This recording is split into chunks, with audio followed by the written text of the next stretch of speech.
Morning. It's like a cup of coffee every Friday with you guys here. Well, yeah, it's kind of like what you do. I do, thanks to you. Right. Okay, so injury update. Curtis Samuel, Terrell Bernard, and Dwayne Carter all will be ruled out and miss this game. The rest will practice in some capacity today, and we'll see how it goes leading up to the game. No, ankle. Yeah, ankle. Yeah. He's back with the team, yes. Yeah.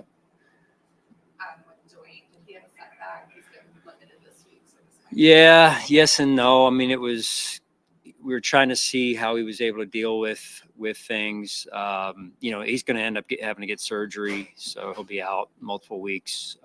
Will he go on IR is probably your next question. We'll see. Yeah, we'll see. I know he's the MASH. So we'll just see where that goes.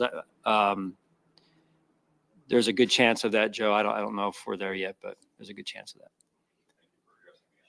How about the same thing with Curtis Samuel? Yeah. Does he have any chance of? I don't think so. It may be more than 1 week. We're just taking it just 1 week at a time. So, yeah, that's where we're at.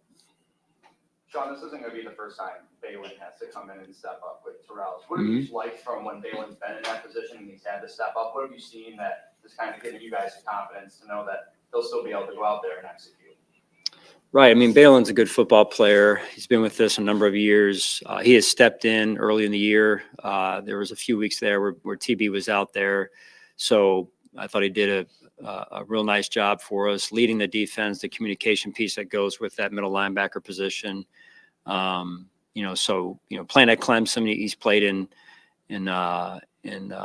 big environments before, and so I thought he's to this point has handled it extremely well and would anticipate the same moving forward. Just going back onto having to get surgery for a rookie to kind of have that, doing well. Yeah. To have that kind of injury come up. Just what do? Talk to a rookie like that when he's going through a SFF. Yeah, for sure. I mean, there's a mental health component for every one of us, you guys included, and players, young and old. In this case, a young player that, you get to a certain point in the season and you're not used to this long of a stretch, even for a player that's healthy. You've got preseason, before that training camp, and then into the regular season, which is we're almost, somewhat around halfway. It gets long for some of these young guys. In this case, for DC, it's some adversity early on in his career. But and I've said this earlier this morning, that perseverance is really about a number of smaller, shorter windows of situations that you go through, right? Most of the time. And so this is a small window for him that he'll have to push through. And I'm sure he's confident that he can do it. I'm sure done it before in his career.